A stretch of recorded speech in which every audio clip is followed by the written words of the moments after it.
70 सालों से हमारे इलाके की डिमांड थी फुली फील्ड की। 2 चीफ मिनिस्टर हमारे होम कॉन्स्टिट्यूंसी थे, एक था फारूक अब्दुल्ला साहब, दूसरा था उमर अब्दुल्ला साहब।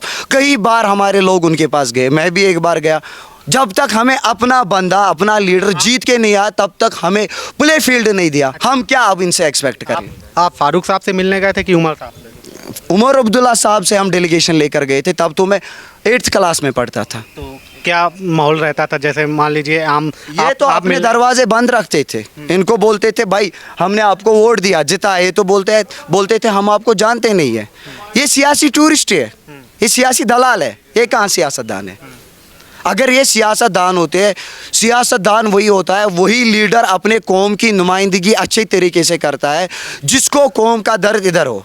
आप मुझे बोलो, जब चुनाव के ऐलान नहीं हुए थे तब ये किसी जगह दिखे? आज क्यों ये ड्रामा कर रहे हैं? ये कहाँ सियासतदान है? ये तो ड्रामेबाज है। और इनका हमेशा विचार रहा है डर की राजनीति और बाइकआउट की राजनीति। जब पीडीपी और कांग्रेस की सरकार यहाँ पर कोलूशन गवर्नमेंट थी, तब के चीफ मिनिस्टर थे जनाब गुलाम नबी आज़ाद साहब, जिनकी आज अलग पार्टी है। 2008 में तो कत्ल गारत हुआ, तब चीफ मिनिस्टर कौन थे? आज वो लोगों के पास फिर से जा रहे हैं नए कपड़े पहनकर। उससे क्या होगा? उससे कौन फ़ायदा आएगा? ये तो वही लोग हैं ना जिन्होंने पिछले कई दशकों से हमारे जख्म इतने गहरे कर दिए, जिन पर कभी खाऊ भर नहीं आते। किस तरीके के जख्म? हाँ, PSA लाने वाले कौन लोग हैं? अफासपा करवाने वाले कौन लोग हैं? 53 कभी इन्होंने बोला, वो कौन लोग हैं? आज ये खोखला दावा कर रहे हैं, इनके दावे आज खोखले हैं। अच्छा, युवाओं का जीवन उस समय पे कैसा रहता था? क्या? बहुत ही मुश्किल था। मैंने खुद देखा, 2010 में खुद पढ़ाई कर रहा। हमारी एजुकेशन हमारी ख़राब रही है। देन तो इन्हीं सरकारों की है ना। आज ये हमारे पास क्यों आ रहे हैं? अपनी टोपियाँ फैला रहे। जब इन्होंने लोगों का विकास किया होता ना, तो आज इनको अपनी टोपियाँ नहीं फैलानी पड़ती। आपने नहीं देखा former chief minister Omar Abdullah बोल रहे मेरी टोपी के वास्ते मुझे वोट दो। जब उमर साहब ने कहा, मैं आपके माध्यम से कहना चाहता हूँ उमर साहब, जब आपने लोगों का विकास किया होता ना, तो आज आपको अपनी टोपी नहीं फैलानी पड़ती, भीख नहीं मांगनी पड़ती आवाम से। आज वो भीख मांग रहा है ना। तो टोपी फैलाने का मतलब भीख मांगना होगा? और क्या है? सीधी सी बात है। और क्या है? टोपी इज्जत होती है, इज्जत सर पर रहनी चाहिए, लेकिन उसने अपनी इज्जत लोगों के पैरों में डाली। क्यों? उसको पता है वो अब ग्राउंड जीरो में कहीं नहीं है। उसको पता है लोगों ने अब उसे नकारा है, रिजेक्ट किया है। ये जैसे अभी भी एनसी का एक तरीके से मैनिफेस्टो आपने पढ़ा होगा, पीडीपी का पढ़ा होगा, इन लोगों के मैनिफेस्टो में क्या है? देखिए, मैंने कल एनसी का मैनिफेस्टो पढ़ा है। इन्होंने अपने मैनिफेस्टो में 200 यूनिट बिजली देने की फ्री बात की है, लेकिन अगर देखा जाए पावर बेचने वाले यही तो लोग हैं। हमारा यहाँ सबसे बड़ा पावर प्रोजेक्ट है, उसे भेजा किन सरकारों ने? इन्होंने ही। आज ये क्या लोगों को धोखा दे रहे हैं, उनको फिर से गुलाम बनाना चाहते हैं, जिस तरह इन्होंने पिछले 70 दशकों से लोगों को यरगमाल बनाया था। आज ये फिर से उनको गुलाम बनाना चाहते हैं। कैसे गुलाम बनाया था? क्या? सीधी सी बात मैंने आपको बोला। आज ये बोलेंगे हम 200 यूनिट आपको बिजली फ्री देंगे, या 35 या 370 हम वापस ले आएंगे, जबकि सुप्रीम कोर्ट ने उसे कहा है कि ये लोगों के हित में फैसला था, और जब तक पार्लियामेंट में मेजॉरिटी ना हो तब तक तो उसे कोई ताकत वापस नहीं ला सकती है। और फारूक अब्दुल्ला हमारे जो है एक बहुत बड़ा सियासी नाम है, उन्होंने तो अपने स्टेटमेंट में कहा दूसरी बार कि इसको 100 साल वापस लगे ले आने में।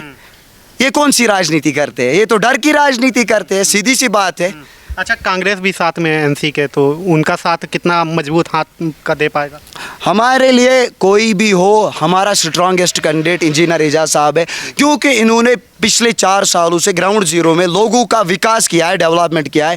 अभी इसके साथ मुझ जैसा नौजवान जुड़ रहा है। अगर देखा जाए सबसे स्ट्रॉन्गेस्ट कैंडिडेट जो भारतीय जनता पार्टी का है, वो इंजीनियर एजाज साहब है। पहले क्या युवा राजनीति में आता था इस तरीके से खुल के, जैसे आप बोल रहे हैं इस तरीके से? मैं शुक्रिया करना चाहता हूँ गृह मंत्री श्री अमित शाह जी का, जिन्होंने आर्टिकल 370 का बिल पार्लियामेंट ऑफ इंडिया में 2019 में रखा 5 अगस्त को, और जब वो फैसला आया हम उसको विक्ट्री डे मानते हैं, क्योंकि हमारे लिए वो एक खुशामद की बात थी।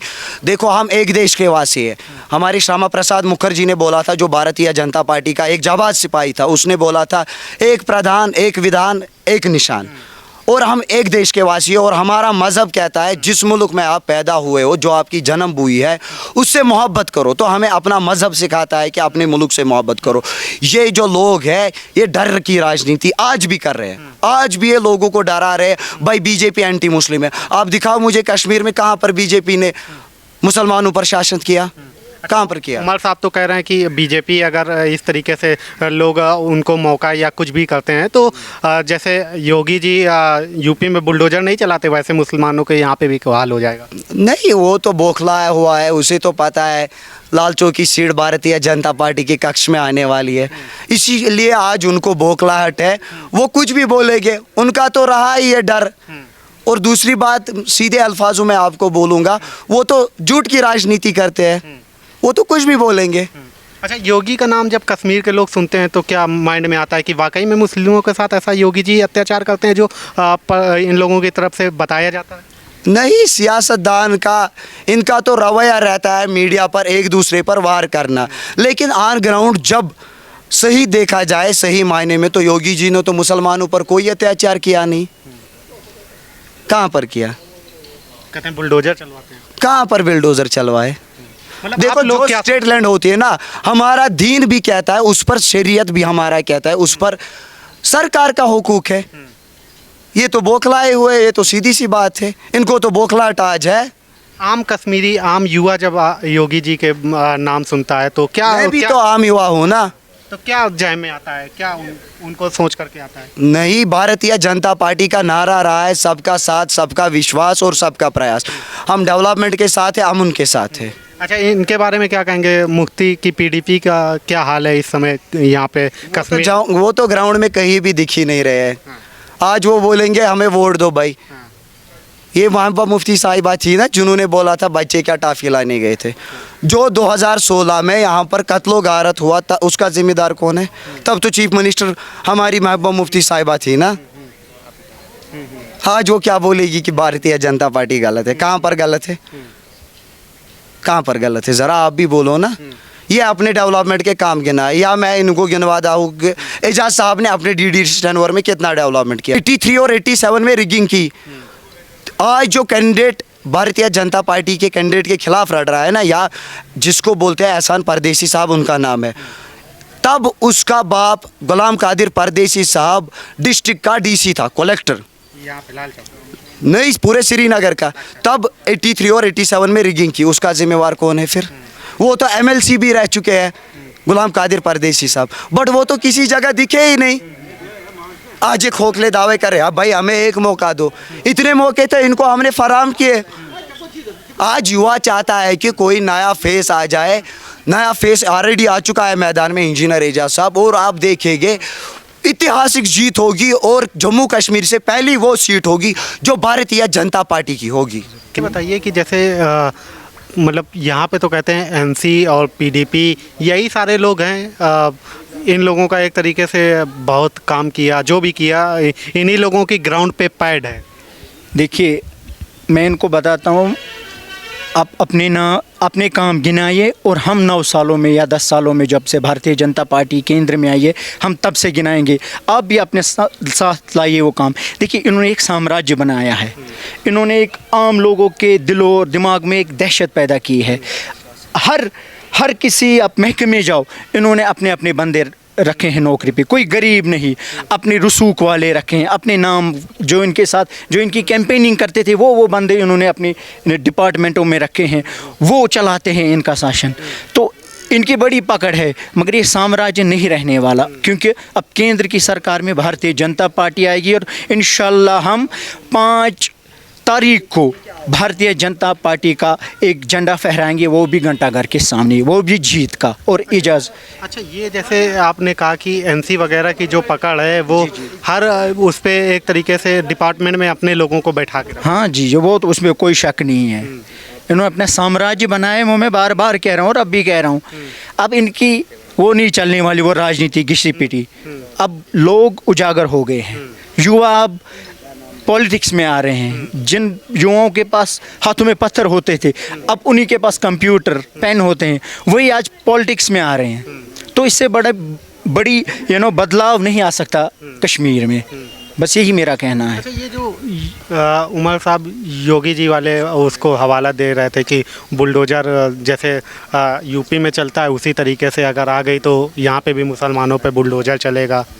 देखिए, मुझे ये कह रहे हैं कि यूपी में योगी जी ने ऐसा किया मुसलमानों की तरफ। ज़रा मुझे एक मुस्लिम दिखाइए यूपी में किसको योगी जी ने टीका करवाया माथे पे। अगर वो कह रहे हैं अत्याचार किया मुसलमानों पे वहाँ, ज़रा मुझे एक यूपी में दिखाइए एक कोई मुस्लिम जिसको टीका योगी जी ने कराया होगा डर की वजह से। नहीं यार, ये इनका है, इनको ये उंगली करना आदत है।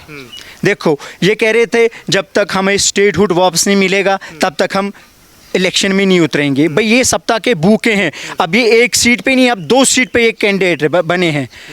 इतनी भूख है नहीं, इनको पावर में रहने की आदत है।